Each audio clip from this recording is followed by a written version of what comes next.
History of the Tretyakov Gallery. The Tretyakov Gallery was founded by businessman, philanthropist, and art collector Pavel Tretyakov in 1856. Over the next 4 decades he acquired 2,000 prized works of national art before donating his gallery to the city of Moscow. The Tretyakov Gallery continued to flourish in the Soviet period, and its collection increased greatly due to the requisition of private art collections. Hugely successful exhibitions were held throughout the Soviet era, even during the Second World War. The Tretyakov Gallery in Moscow was founded by art collector and philanthropist Pavel Tretyakov in the mid-1850s. Today, it comprises over 190,000 works of Russian art from the 11th to 21st centuries, created by successive generations of artists who have made a great contribution to their national artistic heritage. Though not the largest national art museum in Russia, a title held by the Russian Museum in St. Petersburg, the Tretyakov Gallery is considered to be one of the finest art galleries in the world, an absolute must on your Moscow tour. Pavel Tretyakov's ambition to become an art collector was allegedly inspired by a visit to the State Hermitage in St. Petersburg in his youth. He belonged to a rich merchant family and lived in Zamoskvorekai, a merchant district south of the Moskva River, where he purchased a mansion on Lavrushinsky Lane in 1851. It is in this house that Pavel Tretyakov founded the Tretyakov Gallery in 1856, after acquiring the first Russian paintings for his collection, The Temptation by Nikolai Schilder and The Clash with Finnish Smugglers by Vasily Tretyakov, both of which are present in the gallery today. By his death in 1898, Pavel Tretyakov had acquired 2,000 paintings, drawings, and sculptures by Russian artists. Through his collection, Tretyakov created a comprehensive picture of Russian art, culture, and society for posterity. Due to his respected societal position and wealth, he was able to patronize emerging and established artists alike, acquire prized artwork, and move in prominent cultural circles, commissioning portraits of celebrities of the time and hosting eminent figures such as Ilya Repin, Ivan Turgenev, Ivan Kramskoy, and Peter Tchaikovsky at his house. Although his was a personal collection, Tretyakov intended it to become Gallery of National Art open to all, saying in 1860 that for me, true and ardent lover of painting, there can be no finer wish than to found universally accessible repository of the fine arts, which will benefit many and give pleasure to all. Tretyakov occasionally purchased censored artwork, such as Ilya Repin's Ivan the Terrible and his son. Once news spread of the presence of a forbidden picture in the gallery, visitors flocked to see it. Repin's painting of Ivan the Terrible did not cease to cause offense. It was vandalized by visitors to the Tretyakov Gallery in 1913 and 2018. The young collector's desire was nobly put into practice in 1892. Following the death of his brother Sergei, who bequeathed to the city his own art collection and half of the mansion on Lavrushinsky Lane, Pavel Tretyakov donated the gallery to the city of Moscow.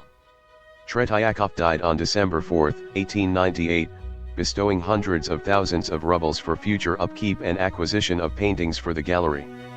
Over the next couple of decades, the collection was professionally restored, catalogued, and arranged, to elevate the Tretyakov Gallery to the level of leading European museums. On June 3, 1918, a decree was issued to nationalize the Tretyakov Gallery and transfer it to the People's Commissariat of Education. Although many landmarks of Imperial Russian culture were deemed at odds with Soviet ideology and fell into ruin, the Tretyakov Gallery continued to prosper. Exhibition space was expanded, scientific departments, library and archives of Tretyakov's personal books and papers were established, and the gallery was fitted with electricity and heating. The Soviet National Museum Fund facilitated the nationalization of all private art collections and their donation to state museums, which increased the Tretyakov Gallery's collection by almost 50% in the years 1918 to 1922, and a number of Moscow's other galleries and museums were absorbed into the Tretyakov Gallery, although all artwork by foreign artists was given away to foreign museums. During the first decade of Soviet rule, successful temporary exhibitions spanning diverse movements and artists were organized, yet the gallery's activities became increasingly ideological under Stalin and its collection was even rearranged along socio-economic lines. Upon the outbreak of the Second World War, the Tretyakov Gallery's collection was prepared for evacuation to Novosibirsk, where it was stored in the Novosibirsk Opera House alongside treasures from many other galleries and museums. This was a wise decision as the gallery suffered a number of direct hits from German bombers. The Tretyakov Gallery flourished in the post-war period, organizing traveling exhibitions throughout the USSR and all-Union exhibitions showcasing the best of Soviet art. Extensive research was conducted in order to widen the scope of the gallery's work, and notable exhibitions included the ancient icons of Andrei Rublev and the innovative artistic trends of the 1920s which were suppressed by Stalin. The gallery was closed between 1986 and 1995, during which time its collection was relocated to a newly built exhibition space on the banks of the Moskva River. This later became the new Tretyakov Gallery.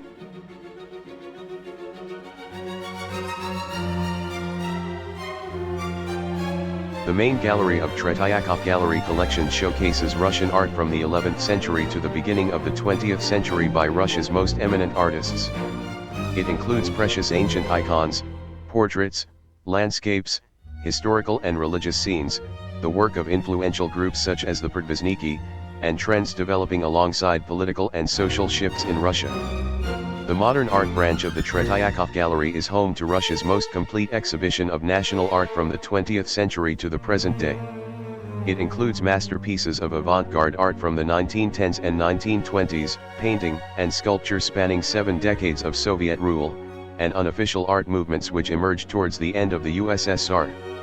Masterpieces of Russian artwork ranging from the 11th to the early 20th centuries are displayed in the historic Tretyakov Gallery on Lav Rushinsky Lane. The ancient Russian art with 7 halls showcase ancient Russian painting, sculpture, and mosaic from the pre-Mongol period of Russian history, from ancient Novgorod, Pskov, the Rostov-Suzdal, and Tver schools, and several hundred icons from the 12th to 18th centuries including those by masters Simon Ushakov and Andrei Rublev, including his most famous work Trinity. The 18th century art section displays painting and sculpture of the 18th century over 7 exhibition halls. It includes sculptures by Ivan Martas and Fedot Shubin, cityscapes of St. Petersburg and Moscow by Fyodor Alexeyev, rural landscapes by Semyon Shchedrin, a great number of portraits by Fyodor Rokotov, Dmitry Levitsky, Vladimir Borovikovsky, and Ivan Nikitin, founder of the Russian Portrait School, and historical scenes by Anton Luzenko, one of the founders of the historical movement in Russian painting. The 19th century art with 27 halls are dedicated to art of the 19th century. The first half of the 19th century is dominated by romantic works, such as paintings by Karl Bryullov, landscapes by Sylvester Skedrin, Alexei Venetchanov, scenes of rural life, religious scenes by Alexander Ivanov, including his magnum opus The Appearance of Christ Before the People, portraits by Vasily Tropinin and Orest Kiprensky, such as his praised portrait of Pushkin. Part of the exhibition of the second half of the 19th century is dedicated to the realist work of the acclaimed Prudvishniki, the Wanderers, including Vasily Perov, Ivan Kramskoy, Ilya Repin, Vasily Surikov, Isaac Levitin and Ivan Shishkin. The landscapes of the latter two artists are said to embody Russian nationality. Other works present are 2 of Konstantin Flavitsky's most famous paintings, Princess Tarkanova and Christian Martyrs in the Colosseum, landscapes by Alexei Savrasov and Fyodor Vasilyev, marine scenes by Ivan Ivazovsky, war scenes by Vasily Vereshchagin, and folkloric paintings by Viktor Vasnetsov, designer of the emblematic Russian-style facade of the Tretyakov Gallery. The 20th century art with the artistic trends accompanying the tumultuous political and social shifts in late 19th, early 20th century Russia are displayed over 12 halls. Visitors can see Andrei Ryabushkin's portraits of ordinary Russian life, impressionist scenes by Konstantin Korovin, post-impressionist paintings of Igor Grabar, later the director of the Tretyakov Gallery, Mikhail Nestorov's mythical portraits and religious scenes, sculptures by Anna Galakina, Russia's first eminent female sculptor, masterful genre-spanning paintings of Valentin Sarav and Zinada Serebryakova, and the work of Viktor Borisov Musadov and Mikhail Vrubel, the founders of Russian symbolism. The new Tretyakov Gallery occupies a huge pavilion at Krymsky Val on the Moskva riverbank, and houses Russia's most complete exhibition of national art from the 20th century to the present day. Art of the 1910s and 1920s with 11 halls of the exposition feature painting and sculpture by leading avant-garde artists working over these 2 decades. Some pieces were originally present in the Tretyakov Gallery's main collection in the 1920s before being suppressed from the 1930s onwards. The collection includes work by household names such as Natalia Goncharova, Sergei Konenkov, known as the Russian Rodin, Vladimir Tatlin, Mark Chagall, Kazimir Malevich, Vasily Kandinsky, Kuzma Petrov-Vodkin, Lyubov Popova, and Alexander Rodchenko, one of the founders of Russian constructivism.